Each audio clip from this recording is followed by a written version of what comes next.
We are live now, Michael. I love when you start this with "we are live." Yeah. I always feel like we're coming back to life, like we were dead before. Yeah, because we were offline. So We were offline, yeah, so we weren't live for sure. Yeah, that's why. Now we're live. Now we're doing this awesome episode once again. So Cannot wait. Hello, everybody. Hello. And welcome back to eCommerce Undercover. My name is Michael Waitze, and I'm joined, as always, in a slightly different studio, though, by Martin Ronfort, the founder of DrTech. Can I get it right? That's fine. The ideal platform for selling online. Did I get it right this time? Perfect. That's fine now. What do you think of this new room that we're in? I think that's very nice. That's awesome. I like changing it up a little bit. We shouldn't necessarily record in the same room every time, yeah? Definitely. We can set up everything pretty easily, right? Yeah, so one of the things that I was thinking about is if you're an e-commerce provider and you're doing something innovative, tell us. Definitely. We'll come to your studio. People in Thailand are starting to get vaccinated now. Everything's kind of cleaning up and clearing up. I would definitely do it. Definitely, that would be super cool to come to your office and meet you and like make an episode with you directly from where you are. So this is a perfect point. I was actually in an office last week. I won't say where. No, actually, I will say where. So I was in my friend's office, the guy who runs 7 Peaks Software. Beautiful office at a place called The Park. Okay. With a Q. I think they were excited by the Tumblr thing with all the wrong spelling. And there's a building called The Park. Anyway, beautiful building. And a beautiful setup, and I think every now and then we should just go there and do some recording. Definitely. Let's do it. Let's do it. And this mobile studio allows us to do that, so why not? Definitely. Okay, let's talk about e-commerce. Let's talk about e-commerce, Michael. So what's the topic you want to talk about this? Well, I don't want to go back to the same topic, but I want to do like a derivative of a topic that we've discussed before, right? I mean, we say a lot that e-commerce is not solved yet. Definitely. It's kind of the tagline for this whole show. Mm-hmm. And we've talked a lot about technology and VR and AR and doing a whole bunch of innovative things. But let's look back a little bit and talk about marketplaces. I mean, basically all of the money that gets earned at scale, mostly at least, right, is earned by these gigantic marketplaces. Definitely. Like when you watch the biggest e-commerce website in the world, it's all marketplaces. It's all marketplaces. Yeah. Even Amazon, right, which feels like Amazon is the main seller. The reality is there's this whole, what is it called, facilitated by Amazon? I forget what it's called. Fulfilled by Amazon? Fulfilled by Amazon, right? So FBA, I was just thinking about what the initials were. Anyway, that's all individual sellers sitting on a marketplace. Exactly. Lazada, Shopee, all these places, Tokopedia in Indonesia, these are all marketplaces, right? Yeah. Are there other marketplaces that we haven't discussed? But here's the thing. We'll get to that in a second. But I think you can always tell when things are in transition, and I'm 100% convinced that e-commerce right now is going through a massive transition. We don't know where it's going to end. I mean, it's not going to end for sure, but we don't know where it's going to end up, basically. But let's talk about something that is happening. I feel like the sort of 1.5 tier marketplaces are starting to look around and starting to get nervous. For why? For which reason? I think it feels a little bit to me, and I've said this before, I've posited this previously, and that is, I think they're getting concerned that they're running out of ideas. And a lot of times when these big platforms, whether it's IBM in the past, even Dell went through this, and you'll see the equivalency in a second.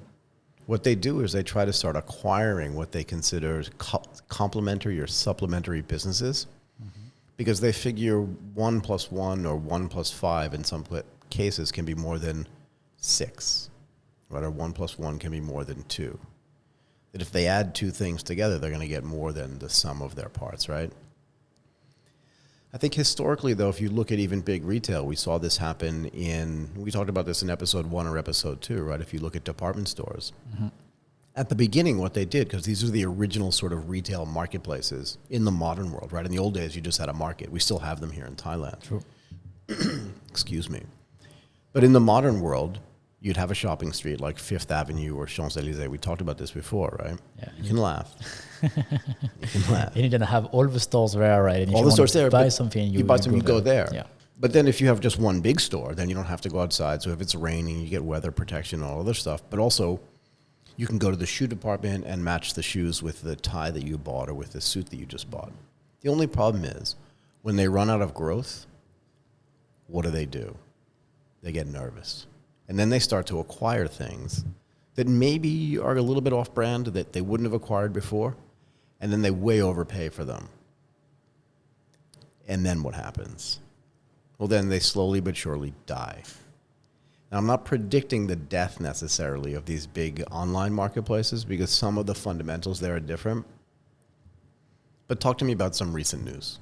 Yeah. What have you seen? Yeah, actually, I seen that, like the big marketplaces, Etsy. Aha. We did not really talk about Not this really. one. We talked about Amazon and Lazada and Shopee, but Etsy is a little bit different. So that's why I said kind. it's not second tier. Yeah. But it's not first tier, yeah? So it's 1.5 tier, I think. Go ahead. It's still kinda big, but it's big. It's definitely not one of the biggest like Amazon or eBay or all of this one, and it's also doing something a bit different. Right, so talk about it. What's the difference? So in other words, Amazon, you know what they're selling. Yeah. Basically everything, right? Shopee, same thing. Most of them focus on electronics because that's something that with which everybody's familiar, but there's some clothing and stuff like that involved as well, right? And some, paper towels and face tissues and stuff like that, your sort of day-to-day essentials.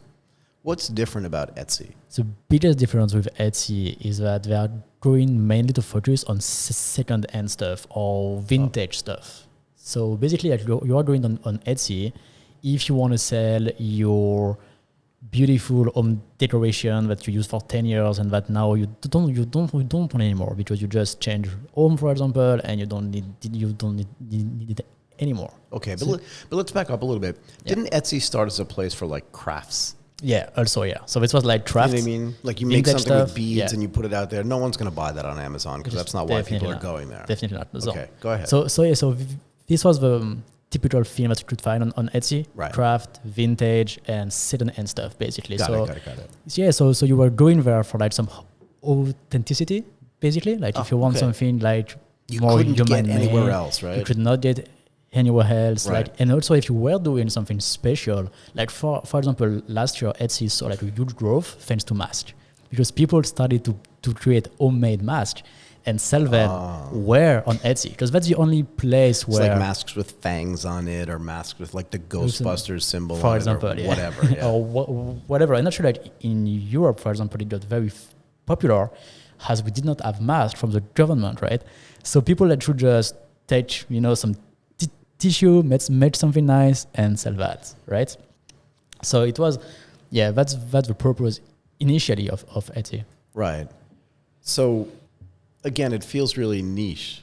And in this case, when I say niche, I don't mean like specialized potentially. I just mean small, right?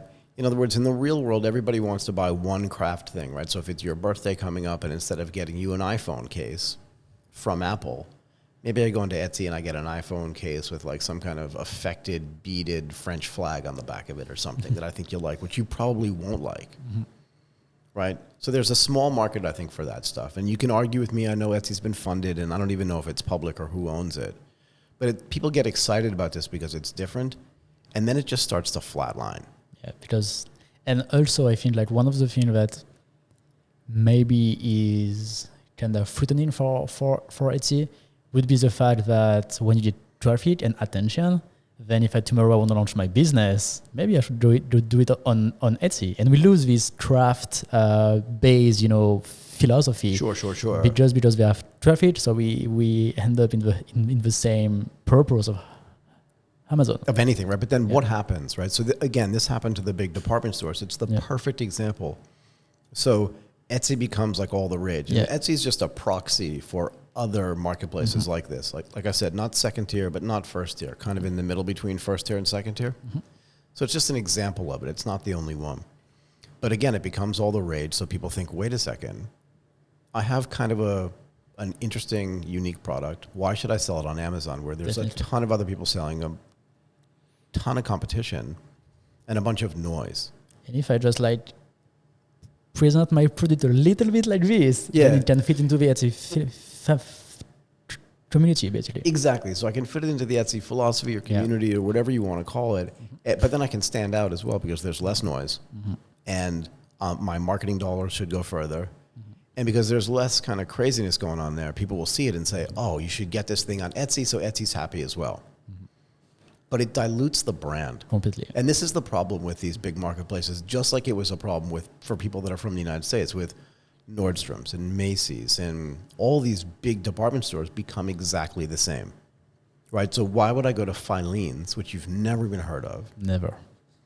As opposed to going to Macy's, which essentially sell the same stuff, but maybe just like in different locations. Actually, like when I think about it now, like for example, in Bangkok, like why I would go to Emporium or Central or like any other kind of mall, they're doing the same thing and you're gonna find the same store and the same product inside. So it's not like a big difference, right? Except maybe the restaurant and the bars inside. But maybe, I mean, nobody from the Central group would like hearing this. But what is the difference between Central Embassy and M Courtier? Yeah. Except for the really terrible walking around design and the really poorly placed escalators. But it's the same thing online, right? So, sorry, you brought up Etsy, and I interrupted you. No problem. But what did they do recently? Yeah, because this is indicative, yeah. Yeah, definitely. So what they did recently, it's kind of like definitely line up with what you just said before about big companies like acquiring other company, right? So they just acquired another company, another marketplace called Depop. So first of all, the first thing that really surprised me about the deal is the price. So just to clarify a bit, so Depop is doing kind of the same thing as Etsy, but only for clothing and fashion. Wait a second, though. So doing the same thing. Yeah. What does that mean anymore? So in other words, are they just selling stuff online, or is it supposed to be? So you can go on Depop and you can either sell your second-hand clothes or you can sell the thing that you created by yourself. So just more beads. Sorry? It's like beads on clothes. Yeah, we didn't say that. No, because there used to be this thing you'll see the reason why I'm saying this, right? But there used to be this thing called what was it called? Honest movie trailers. Mm-hmm. Right, you know, because a normal movie trailer would make it exciting or make it funny if it was supposed to be a comedy, but it was really dishonest, right? Okay. And this honest trailer was just like, this is just a copy of Die Hard. Kind of thing. Just the same one. And the funniest one was Die Hard with snakes. Anyway, but this feels to me like just clothes with beads. Yeah, that's like the same idea, but with this really nice branding and marketing without in clothes and fashion. So if you want something in fashion, you will go there because this is where people who like fashion and create stuff go there, right? So this is what they built. This is what they did, and yeah, actually, like they got a pretty nice amount of users. Okay, where's it based? What? Where is it based? In the US. So it's a US-based company. Yeah. I've never even heard of it. I mean, I read the article, obviously. Yeah. But I've never even heard of it. Mm-hmm. Is it just because I'm too old? So actually, so the first thing that really surprised me about the deal, so besides what you said before, right, regarding this strategy of acquiring this kind of company, the first thing that really surprised me was the price. Because Depop, actually they say that they have 2 million sellers on the platform, right, and 4 million buyers. And the revenue of the company in 2020 was $70 million. Oh my God, $70 million. Yeah. So are you going to pay $1.6 billion to buy a company of that size? So I cannot do the discount cash flow math in my head. What did they pay? $1.6 billion. $1.6 billion. Yeah. And Etsy state that it's almost only cash. So that they really spend $1.6 billion for a company who would get like 70 million in revenue and only 6 million users. For me, it looks like a huge price for this size. But I mean, again, I haven't gone and done this sort of statistical analysis here, but think about a regular store that only had twice as many buyers as it has sellers. Right, and this is, I think, one of the biggest problems with the marketplaces is what's the stickiness of any one of those sellers? In other words, is there a restriction for an Etsy seller not to be on Amazon? Not to have their own website? No. You know what I mean? Not to have their own DrTech? They can do it if you want. Built site? So, actually, you raise a point very interesting because actually, there's some people who want to have their own website and also put their product and so on Etsy. Go ahead. So, for example, I have some of my customers who asked me to develop an integration between DrTech and Etsy, so we can synchronize both catalog and all the products that they had on DrTech and sell on their standalone website. They want to also display that on marketplaces like Etsy, Amazon, eBay. Right. But for the only reason because there is traffic there. So we completely lost the philosophy of Etsy, of the crafted stuff and sell on end. No, they just want just traffic generation to sell, right? So now it's, instead of becoming an e-commerce company, now it's just a lead gen company. So yeah. But if you're going to create, so here's the problem, right? And I want to get back to the price as well. There's a bunch of different things to talk about. But if you're just going to be a lead generation company, you're going to lose to Amazon. And you're going to lose to Google, because the Google ad network, right, is so much more powerful than the Etsy ad network per se. Definitely. Right? And what you're trying to do is you're trying to, again, it's almost like opening up a shop next to a really famous shop and hoping for traffic overflow. No? You mean for the synchronization between like a standalone website, for example? And yeah, so for your sellers, it makes perfect sense. Completely, yeah. Complete sense, right? Because they're like, I don't want to pay any extra money necessarily for marketing. I've got a great sales team already. I'm already selling a bunch of stuff. My back-end DrTech is awesome. I'm not kidding though, right? So my back-end DrTech, the stuff that builds my website is awesome. I've got all this stuff that I can use and all these tools that I have. But if I can integrate easily, right? So if there's an API or some kind of pipe that just throws my stuff on Etsy, and I can get supplementary or complementary sales and synchronize those things together for free or almost free or for close to free. But again, I like to price everything on the margin, and on the margin, connecting to a site like that is free. Yeah. Right. It doesn't cost me any money in the engineering costs if you can create that connectivity. Because we do it. Because you do it for them and you do it for everybody, right? It's relatively cheap for them. Even if there's a small cost on the margin, it's free. And if it drives more sales for them, that's great. I wonder what it does for Etsy though. Right? I think that's super bad.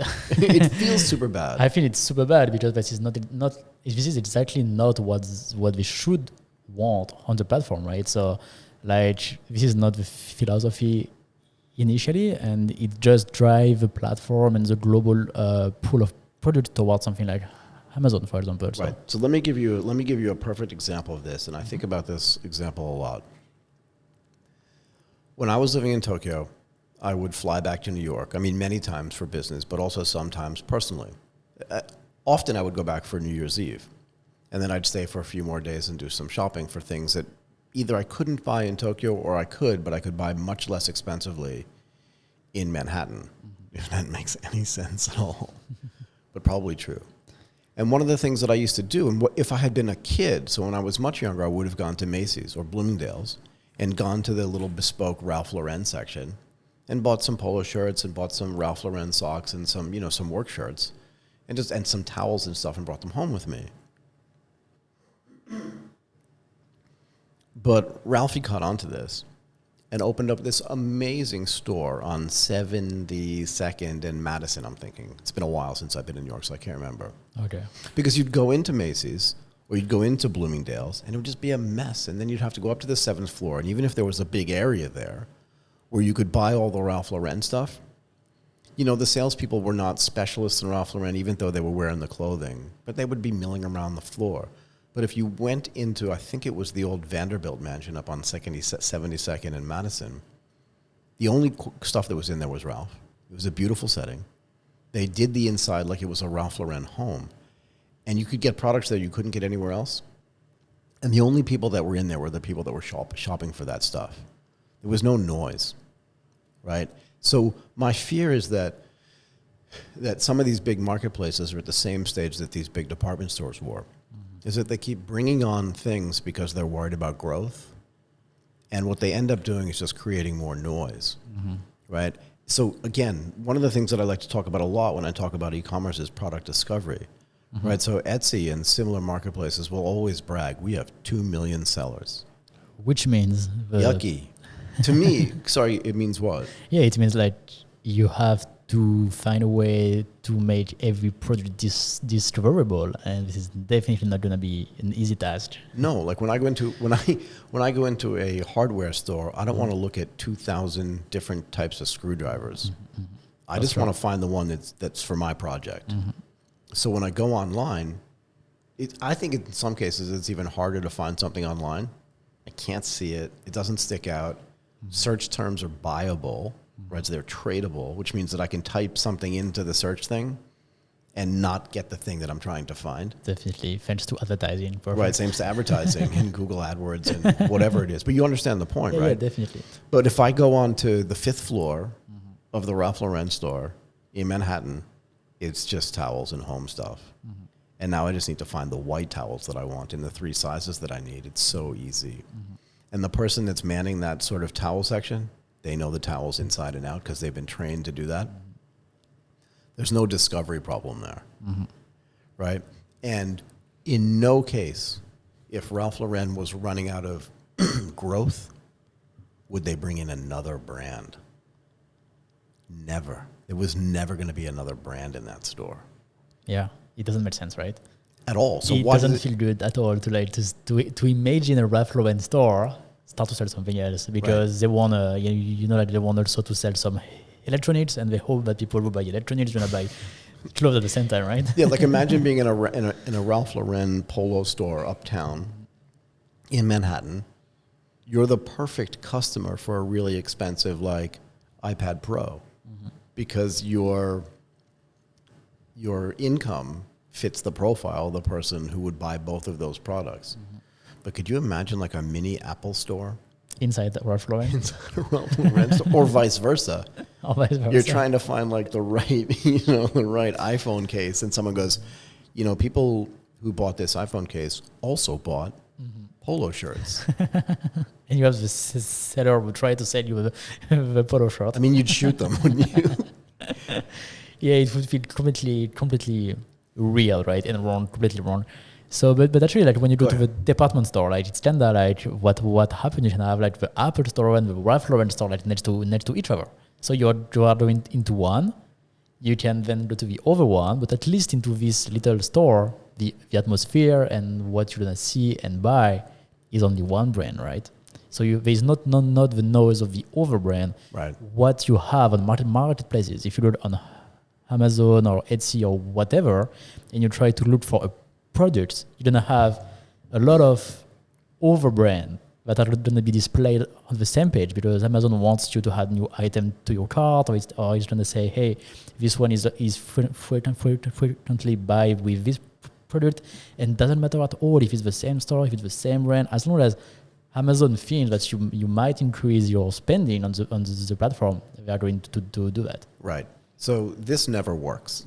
This never works. No, but this whole idea of trying to take, because you can go back to General Motors. Have you even heard of General Motors? Yeah. But I mean, barely, right? Maybe not as much as you, for sure. But I've never owned a General Motors car Okay. for a bunch of different reasons. But I followed it from a business perspective because I thought what they were doing was really interesting from its genesis, where they said, wait a second, if we make this car for you when you get your first car, when you're in your 20s, in your 30s, you'll buy a more expensive car. Why should we let them buy a European brand?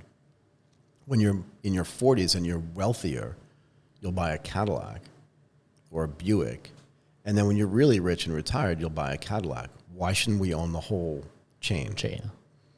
The only problem is that as you start building, then you start looking for synergies. So over time, what happened to General Motors, and this isn't the only bad thing that happened because the quality went down regardless, but they said, wait a second, we have these 5 car nameplates. Why should we build 5 different drivetrains? Let's just build one platform, and we'll change the top of the car and maybe some of the stuff inside the car. And in the end, there was brand confusion, there was no brand differentiation, and people would look at it and go, oh, that's just if I'm buying a Cadillac, it's like buying a Chevrolet. it looks the same, it feels the same. It feels the same. Yeah. Never mind, I'm going to buy a BMW. Because everyone knows that's different. And when you see companies do this, I get nervous because I feel like there's brand dilution. And I just wonder whether the marketplaces are going through this brand dilution problem as well. And if they are, what do you think it means? If they are, like, actually, like, if we take back the car example, we have a successful example of a company who did that, which is Volkswagen. Okay, like, go ahead. Until like a few years ago, like where like the big problem about the pollution in the cars came up. Like if you remove that, which is tend a bit, but it's still like a huge group who own like so many brands. What do they own now, though? Do you remember? We got Lamborghinis, we got Porsche, we got Volkswagen, we got like and that's so much, like really a lot. So yeah, it's kind of successful. I think they're making a lot of money, Volkswagen, by doing this.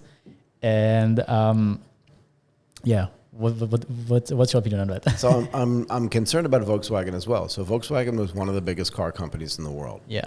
Right? And there was a whole bunch of financial engineering that was going on with, they also own Audi, right? Mm-hmm. So there was a whole bunch of financial engineering that was going on with Porsche, who on their own as a separate company started building different styles of cars. Like in the old days, even you can remember, you could buy a 911.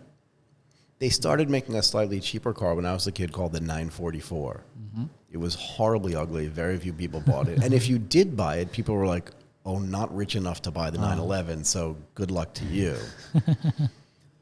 And then they said, okay, we're not going to make the 944 anymore. It's a terrible design. But then they came out with this thing that they called the Cayman, I think. Mm-hmm. Beautiful car. But mostly, again, bought by people that couldn't afford the 911. They had already segmented the 911 into the 911, the 911 Turbo, the Targa, which was the convertible. Mm-hmm. And then they came out with the Cayenne, which is a car that I owned. My favorite car of all time, actually. That's why you like it as your... No, because it had a 4-liter engine, it had a sport mode, the thing flew, and it was so fast. I think the fastest I went in that thing was 240 kilometers an hour. But more importantly, just from a strategic brand building standpoint, again, they were trying to have a less expensive car, appeal to a different populace than the people, different consumer set than the people that were buying the 911, which was very specific. The Cayenne was for the families, right? It's an SUV. And, you know, my friends used to call it the Porsche compromise. You could own a Porsche, but it wasn't the one you wanted. Yeah. So you did with Cayenne. So you have to get the Cayenne if you have a family. But the point is that they went through some financial engineering, and they got into a lot of trouble, and the price of their stock dropped a lot. Oh, really? And Volkswagen was like, we should buy them. Okay. So the experiment of Volvo being a fully integrated car company with multiple brands and stuff is still relatively new. Mm-hmm. So I think the jury is out on whether that's working or not. But even the better example, I think, is some of the Japanese car companies. For years, you had Honda, Nissan, and Toyota as the 3 biggest Japanese car companies. Mm-hmm. And they said, wait a second, why are we building all these great cars that everybody loves, top ranked every year in Motor Trend magazine? And as soon as people get wealthy enough, they go and buy a Mercedes. What are we doing? It doesn't make any sense. We have them, and we don't just have them in Japan, we have them globally. Mm-hmm. And you'll see where this comes back, right? So they all built their own brands that had different names. So they didn't call it like the Honda expensive car. They called it the Acura. Mm-hmm. And I'm just trying to think. Toyota also came out with Lexus. Yeah. And Nissan came out with Infinity, with an I at the end. But again, at the end of the day, their high-end cars just looked like their regular cars with just some fancy dials inside and maybe some bigger engines. And they sold well, right, because the quality was good. But at the end of the day, no one's proud of like owning a Lexus. You know what I mean? But you're proud to have a Mercedes, like a nice Mercedes or a nice BMW, right? Yeah, so here's what happened in reverse. While all that was going on, what did the German fancy car makers do? I don't know. They went in reverse. Okay. Well, so BMW bought Mini. Yeah. Right? And they also started, so when BMW copied the SUV that Porsche came out with, they called it the X5. It was expensive. 100,000, at least in Japan, it was $125,000. Very expensive car. But what they wanted to do, then they made the X3. They were like, okay, we know some people can't afford it, but they want a BMW. We'll give them the aspirational X3. Because then they could say, I've got a BMW SUV. Are you driving a Nissan kind of thing? Yeah, that's true. It doesn't feel the same. It doesn't feel the same. And actually, they also made the X1. So that was the next thing. Then they made the X1. It's even cheaper. Yeah. They also made, so BMW, my whole lifetime, right, as an adult, they had the 3 Series, the 5 Series, the 7 Series, sometimes the 6 Series, right? And then they built the X5 to kind of compete with the family car. They did the X3, and I was like, okay, that's for people that can't afford the X5 for sure. And it's one. And the X1 is for one, people that don't want to drive a Nissan. They don't understand. But it gets back to this idea of you can go lower, but you can't go higher, I think. But just to get back to the e-commerce companies, it's the idea is when you run out of really great growth ideas, you start doing things that you shouldn't do. For growth. For growth. Yeah, that definitely makes sense. And we can see that it's what we are doing right now, right, Etsy? And actually, like, I was also very surprised about the revenue of Etsy on the last, 10 years, I think, something like that. Like last year, they made the same revenue of year 2014, I think, or 2013. And actually, like, between 2014 and 2020, the revenue like really crashed and then come back up.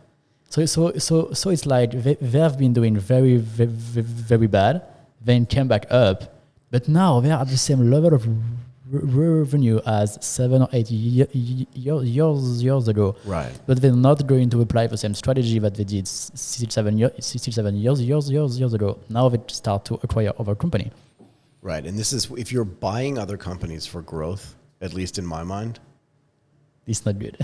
you are done. You may as well just buy a toaster and put yourself in it because you are toast. Yeah. So what do you think of the price? Because like when I see this price of a company who's making $70 million of revenue with only 6 million users and you buy it 1.6 billion, I like to compare that to the Instagram price. When Facebook acquired Instagram, so Facebook bought Instagram for $1 billion.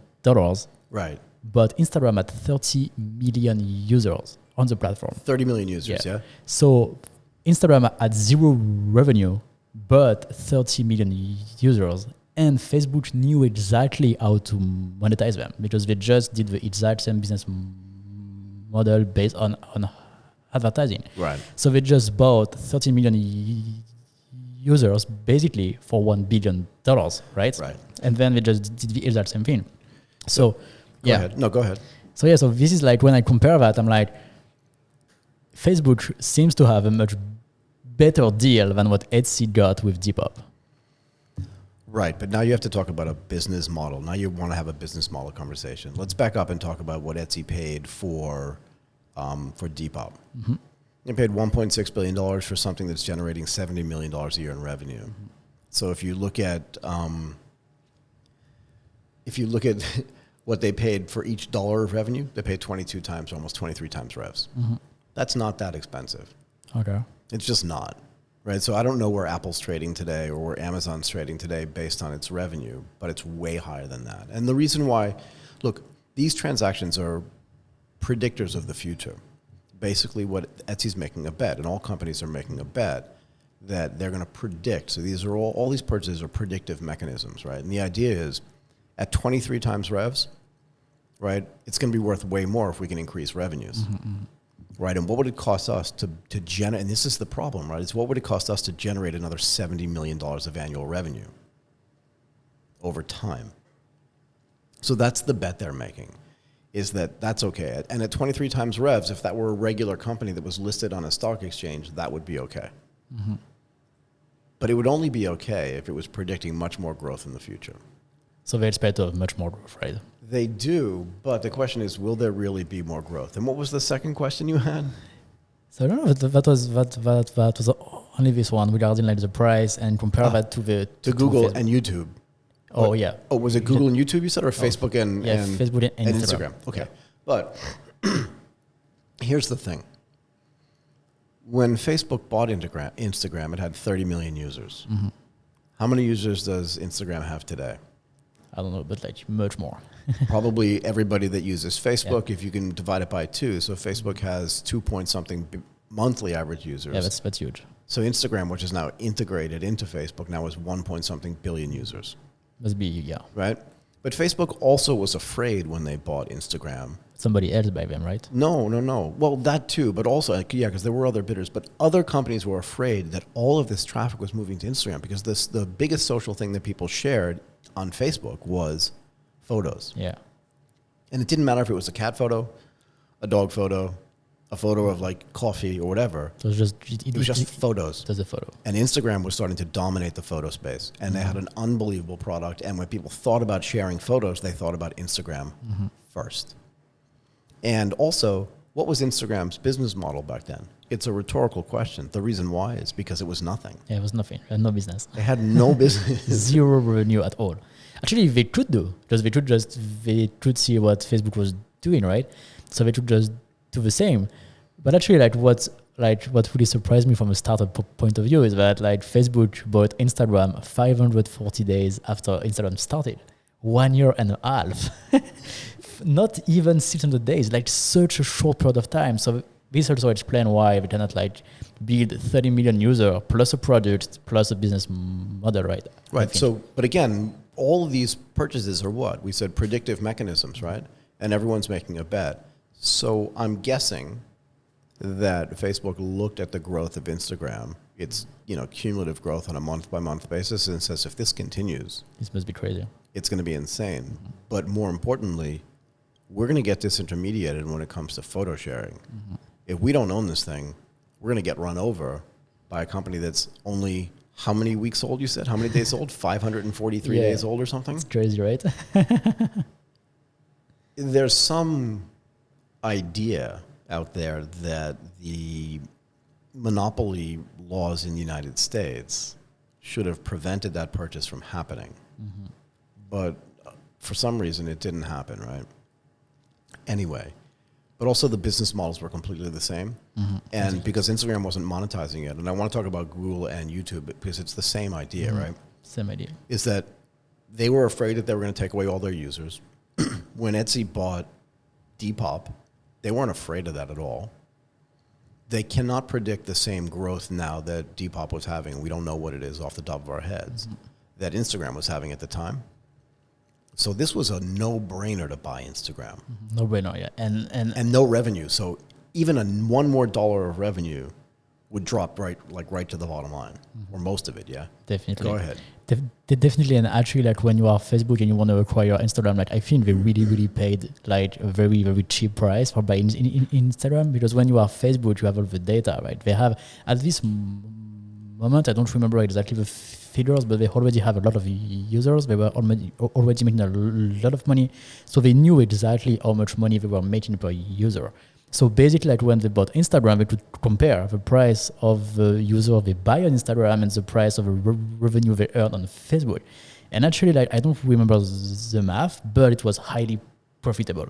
So that's why for Facebook, it's a no-brainer. You just buy in Instagram $1 billion, okay, because you get 30 million users. Imagine you make like, let's say like $50 per users. That's profitable. Easy, right? But when you are Etsy and you go to Depop and you pay 1.6 billion, you cannot do the same math because the number are much smaller than that. That's my point. It's not even that though, right? Let's go back to your example. Yeah. So Facebook says, here's how many users we have and we know how much money we're making from them. And we know most of our users are sharing photos. Yeah. So we just buy them. Wait a second. And then we look at Instagram. They have 30 million users, which we don't have. Yeah. Right? And they're making $0. So if we can just make half of what we're already making off of our photo sharing users off of their 30 million, and if their growth continues, it's like crazy. Even at half the pace, and even if it normalizes and slows down, we believe that's another billion users for us. And if we can get those billion users to pay us or to be worth the same amount of money as our existing users, crazy. We would pay $10 billion for that. Exactly, yeah. And if those wise guys want to sell it to us for $1 billion, we'll do that trade 3 times a day. Also. Done. Definitely. But when you look at the marketplaces now that are going out to buy other sellers, right? And this goes back to something we were talking about a few weeks ago. They're already monetizing them, right? Their 2 million sellers and their 4 million buyers are already doing transactions. Yeah. They know what they're worth. I want to go back to the data in a second. It's going to be hard to get more growth out of those users. You're not going to sell them the same things at higher prices. Exactly. So this is what I think is that this platform, when you are Etsy, for example, and you want to grow, there's not a lot of possibility that you can have. Like you can have either a lot of more sellers, maybe some buyers, but also you can like add more verticals, right? You can, so like for example, if you focus, I don't know, on home stuff, and you can like start selling clothes, right? And on the same model. Right. And then, so what I think they think is that by acquiring a marketplace who's doing almost the same thing as them, but very strong into fashion, is that they're going to be able to expand the number of verticals they are in. So they want the customers of both platforms to go on the other platform. So they don't need to spend as much as they do right now to do some customer acquisition, because they already have them. And the same thing for the sellers. So they want people to be able to expand and still profit from that, but also lower their cost in terms of customer acquisition. Right. But still, once again, I think the numbers are way too small for doing something that, like, are way too small in terms of users for that price. But even as a strategy, it's just lame. Let me ask you a question. If your mom or your uncle or whatever calls you from France, and I don't know who the big e-commerce providers are, but let's just say you were an American, right? And somebody called you and said, "Oh, I need to get a new something, but I don't want to go out and buy it." Where would you send them to buy it? On one of the DrTech store. I'm kidding. Touche. Not even properly pronounced in French. No, but where would you send them? I mean, for the most part, you're just going to go, look, why don't you just log on to Amazon? I'll just get on my Amazon account. What do you want, Mom? You'll do it. You'll send it to her. You'll pay for it with your credit card. You're done. You don't have to think about it, right? You're not going to do a lot of price comparison and stuff like that. It's just easy. So why are these other marketplaces going out and trying to pay for more people to come on a platform where there's no growth anyway? Right? Think about it. When Amazon itself wants to grow, sure, and during the pandemic, they grew a lot because just more people were fundamentally shopping online and not going to stores. Which is like kind of normal, right? That's normal. Because of the situation. Yeah, they didn't have to do anything. They didn't like market and just go, hey, the pandemic's on, come down to Amazon. People just knew. Yeah, just knew. Yeah. They had to shop more. But one of the fastest growing parts of Amazon is their AWS business, which has nothing to do with e-commerce per se. So that makes perfect sense. They took a business in which they didn't exist like 13 or 14 years ago. I can't remember exactly when it started. You're right. That's, I can see your point now. Right? And they just built something completely different. But not 100% completely different, because they had to build AWS for themselves. Absolutely. First. So actually, like, they got all the knowledge that they developed for themselves. And then they say, hey, we are awesome at that, actually. Much better than anybody else, because nobody else reached the size that we have right now. So we had to create the whole big and huge and reliable and safe infrastructure in terms of servers. So what if you want to buy that, right? And that's it, right? Right. So you're right. I see your point. Like, instead of going to buy like other competitor or trying to expand into, actually like Amazon expand into every vertical already, but by themselves, right? They didn't create like some other brands or some other website. They did that everything under the umbrella of Amazon, and after that they started to use the intelligence and what they know inside the company to create other services. And you're right, AWS have historically been one of the biggest source of revenue for Amazon. Right, but it doesn't mean, right, so let's go back and pick another retailer, right, because Amazon is fundamentally a retailer but an online retailer. But if Walmart, which fundamentally is not an online retailer, and I know people, will DM me and say, yes, they are, they bought Jet and all this other stuff. I know the answers here, right, to this particular topic. But if they had gone out and built like, what is it? Walmart Web Services, WWS, people would have thought they were crazy because they have no embedded experience in building that. Yep. Right? So what Amazon did looks like, well, that's a completely different business. But the reality is that at its core, Amazon is not a retailer. They're a tech company. Definitely, yeah. Right? Definitely. And there's some question as to why the big tech companies like Microsoft, which now has Azure, which competes with AWS, Huawei is Huawei Cloud, Google has Google Cloud Services. They all do that, right? They all do it. And even Apple is now thinking, why don't we introduce our own cloud services? Because everybody who develops for the iOS platform, instead of being on AWS, should be on the Apple platform. And if they're on the Apple Cloud Services platform, we can actually charge them for it. So they're paying for it anyway. So So we can instantaneously make a ton more revenue. Definitely. But then we can get more data and all the things that go along with having cloud services. That makes perfect sense for me from a business building standpoint. Oh, completely. Right? It's logical, like. Yeah. Completely. Yeah. And even if it costs them money for some customer acquisition, that's good customer acquisition because they can model what the revenue is going to be based on what they see and what they know. Exactly, yeah. And they have everything else that they can sell also to them. Like, for example, if you create Apple Cloud and you get some new developers who were before working on Google and for Android, maybe you can get those guys to create app now for the Apple Store and use Apple products. And so, like, actually, it makes the whole business grow, right? Absolutely. Not only just one line, but like just the whole business grow. That's why it made complete sense, as you say, for Amazon to do AWS, for Google to do Google Cloud. But now, what about Etsy? We get Depop. So that's my point. Is I'm trying to show examples of when you build a business that seems like it has nothing to do with your business, and maybe if you're doing it just for the customer acquisition, in some cases it makes perfect sense. It's completely logical. Yeah. But if you just go back to the equivalency of some of these offline retailers and watched what they did as they began to lose their leverage inside their business, it's not that different. I won't say it's no different, but it's not that different from what some of these online retailers are doing as they start to lose their growth engines, right? And one of the other things that happened offline, like I said earlier, was the brands that were inside some of the big offline marketplaces or department stores said, thank you very much, we're going to do our own distribution. Their brand was already established, and they broke out and opened their own stores uptown. Okay. And I put uptown in quotes, right? Because they just started managing their own brand. And they did it globally. There was a Ralph Lauren polo store in Tokyo. I'm sure there was one in Paris. I know there was one in London. Nike did the same thing, right? They owned the Nike stores. They could control the whole experience. I think, and you know this because you're building into it, that individual sellers and individual brands and even new brands will come along that will say, I don't want to be part of that platform at all because I want to own my own brand identity. I want to own all my own data and I want to own my own growth. And I think what this is showing to me, excuse me, is that the bigger platforms are starting to realize, or some of the 1.5 tier platforms are thinking, I'm running out of ways to grow organically. Yeah. And if I'm doing that, instead of innovating, we talk a lot about what, is it solved yet? Go ahead. Like once again, we don't talk at all about innovation because there is no innovation. None. Like this is like one of the biggest news this week in e-commerce, right? And once again, there is no innovation. It's something that we saw so much like the last 10, 20, 50 years, like always been here, this strategy into business, right?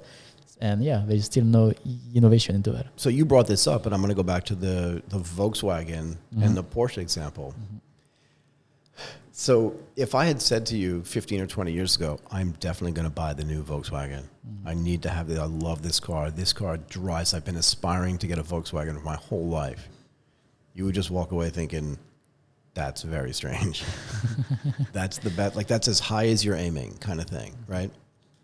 And it depends how you look at cars. If you just look at it as a utility, as a utilitarian thing, sure. Why not? It's cheap, it works, it's fine.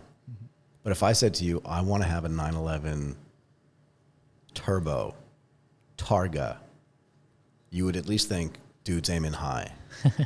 And if I drove up in one, you'd be super impressed. Whether that's good or bad, I'm not making a value judgment, but you would. And I'll tell you what, because I followed the financial markets back then when all this was going on. When Porsche was going through its problems and Volkswagen swooped in and bought it, because Porsche was actually trying to buy Volkswagen. Okay. You don't know this. I don't know. But when that happened, I remember sitting there and just thinking, oh God, I hope they don't ruin the 911. Already? I just hope they don't, because Volkswagen makes a car called the Touareg, right? Yeah. Yeah? If you took off the nameplate and put it next to the Cayenne, it's really close to each other. it's almost the same. Yeah. And my friends started giving me flack because I bought one and then I bought my second one and then I bought a third one just before I moved to Thailand. And my friends were all going like, well, that's a bad deal. Like, why not just buy a Volkswagen Touareg since it sits on the same chassis? It's the same thing. It's the same car. True. So why you buy the Porsche then, Michael? It makes me look taller. That's why. It's just a little bit total, right? I'm just kidding. But again, this gets back to the Etsy thing, right? And again, I'm not jamming on Etsy. I don't really care, to be fair. But the idea is it's a proxy for the rest of the things that I think are happening in the e-commerce world, and that is when they run out of ways to innovate, when they run out of ways to sell more of the things that they thought were core to their ability to sell online. They reach a plateau. They reach a plateau, but also your pronunciation in French, very good of the word plateau. Actually, I tried to say it with the English accent because we speak English here, but but I didn't say it in French. You know, like they reach a plateau, and not much different. Not much different. But once they do, not that I would know, right? But once they do that, it corroborates what I think both of us already think, is that from an innovative standpoint, companies like that are running out of it and they're getting nervous. Yeah. Right? So what can Etsy do? Like if we were there, you know, like I'm really thinking like you're right, like there is no innovation, and even for the customer point of view, like it doesn't really change much, right? Like, and for example, like Facebook introduced, because also like in this deal, which is interesting, is that Etsy decided to keep the marketplaces separated. Like we do not operate the few websites like as standalone marketplaces under the same umbrella. Yes, but the brand we do not keep the brand and the standalone website, which is for me, for a customer point of view, there is a lot of customers who would not know that Depop is now Etsy and that they share some customer stuff, they share some marketing. So actually, when you buy there, you also buy on the other one, right? Right. So most of the people won't know that. And actually, I think a good example of that is Facebook, who started from last year to put it's a Facebook company on Instagram, on WhatsApp, and on everything they own. They say that it's Facebook. So, but wait a second, though. It's a really good example. Yeah. When Facebook bought Instagram, they said very public, and I remember only one of the guys' names. Kevin Systrom, I think, was one of the founders, the original founders of Instagram, and another guy whose name is Mike, I believe, but I can't remember, but it just shows you what the dynamics are like inside the company. They said, we're just going to let this run as a separate thing. We think that these two founders are amazing. They've understood how to get growth and blah, blah, blah. And you knew when you were listening to it, this is just complete garbage. It just is. Because only one of two things can happen. One is it's just a complete lie. They integrate it in, they throw out the founders, and they don't give them any more self-determination. So the founders will leave, because the only reason why you build your own company is to be self-determinant, right? I want to do it my way. And, you know, at the beginning, there are all these interviews that say, Facebook is great to work at, and they give us all this autonomy and stuff like that. Never. Both of the founders are gone, I believe, but at least Kevin Systrom's gone. Anyway, the other thing is that they let it just completely run on its own. And then what was the point? Because if there's no synergy, why are you buying it? Yeah. So there is definitely synergy. We cannot just like let's stuff run on their own, right?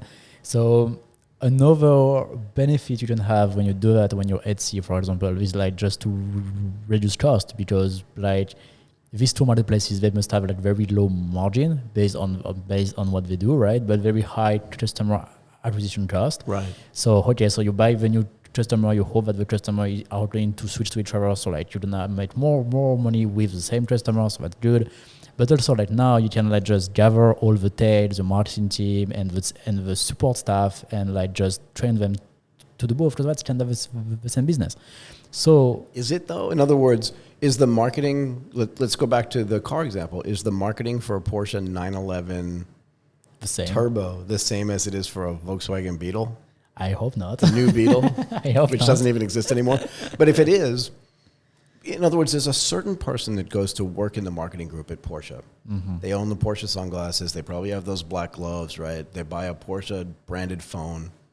They live, eat, and breathe the brand, right? And in the same way, and they don't want to have anything to do with Volkswagen.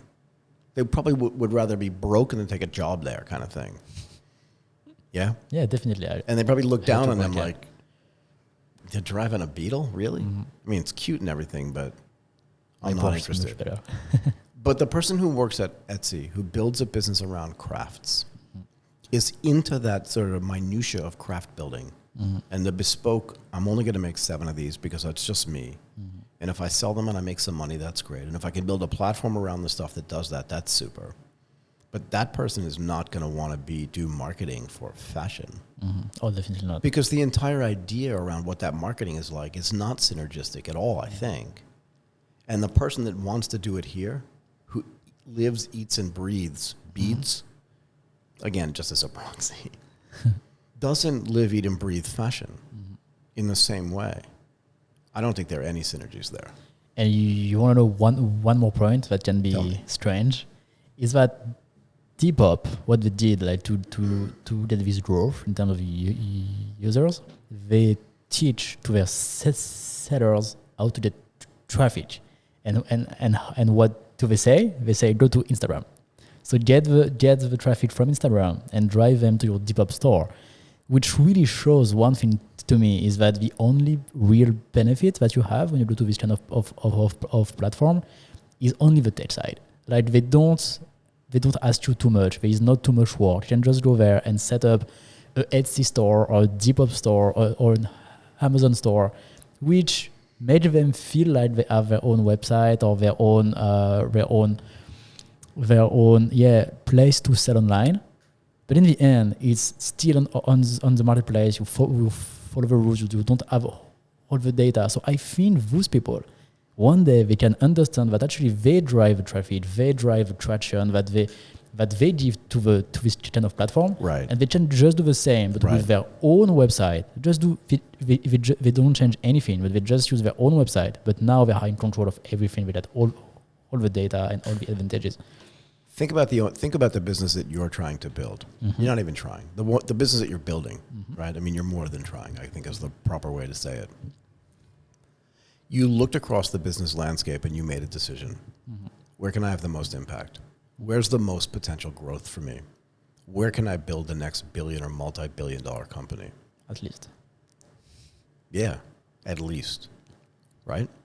And you said, there are companies out there that build tools for sellers, but they're bloated, they're too big, they're too expensive, and their interests are not necessarily aligned with the interests of the sellers.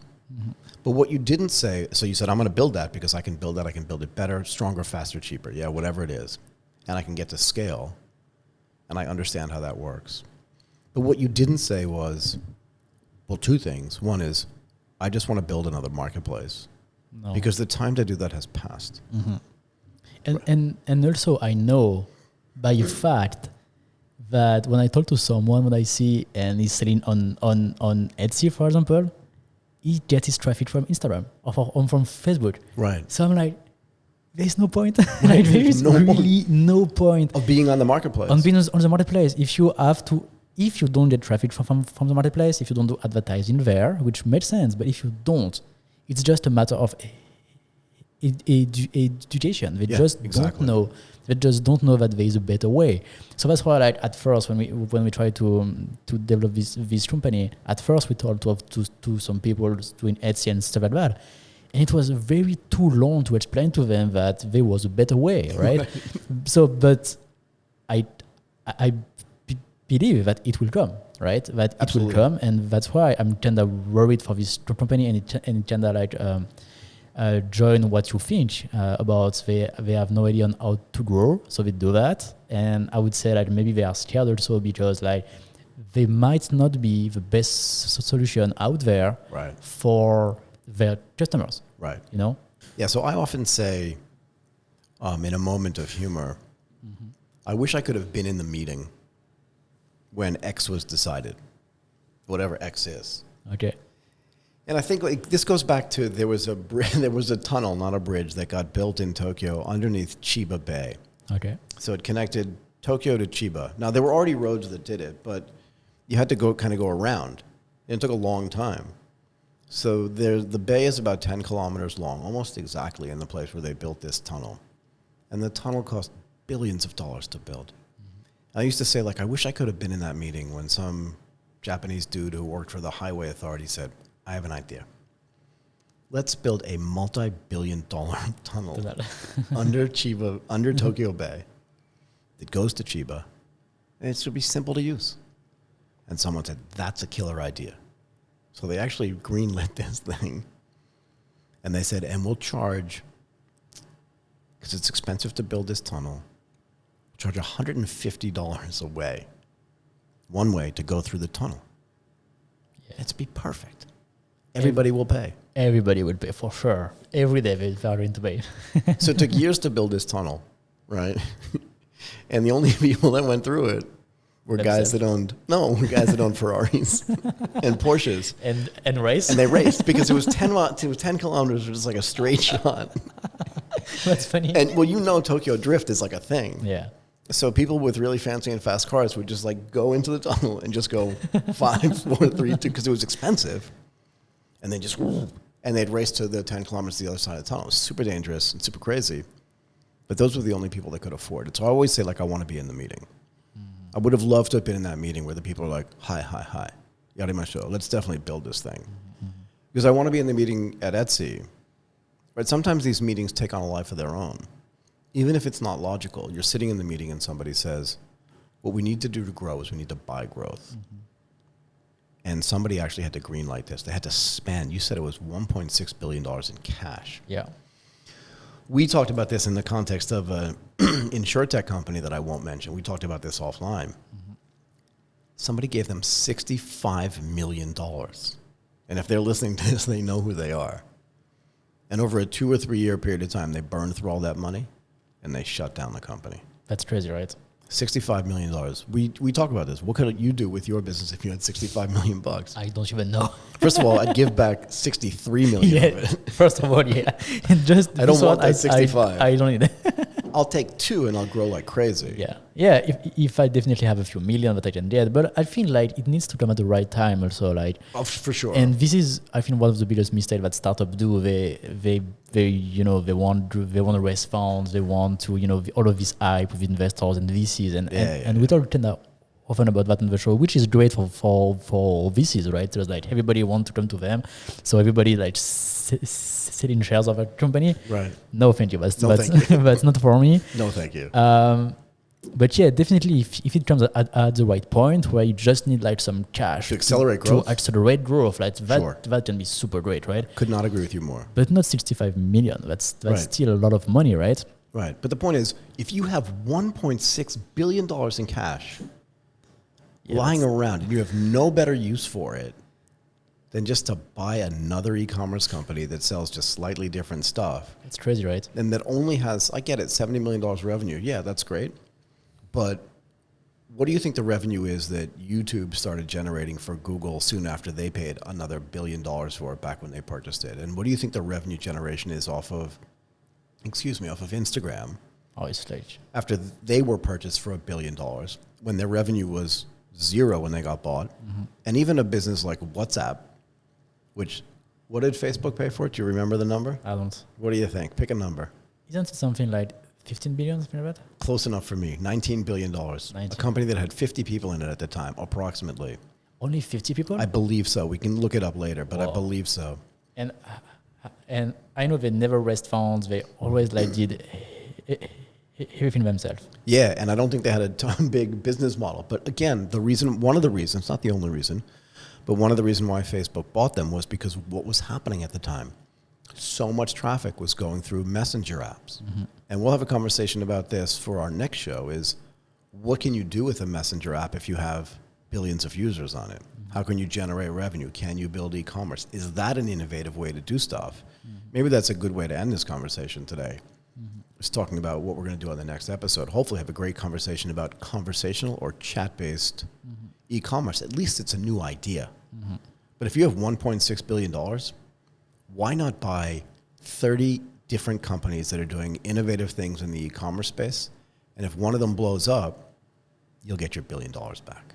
Definitely, because I don't see how we can get their $1.6 billion back with this kind of strategy. They can over 23 years. Or maybe 23 years. Yeah, definitely. And if it grows a bit, maybe they can like get it faster, in right? 15 years, but still. But still, I think like if they just do like what Amazon do with AWS, so they just like take what they know and they try just to expand into something new, and it's maybe like less risky than trying to innovate.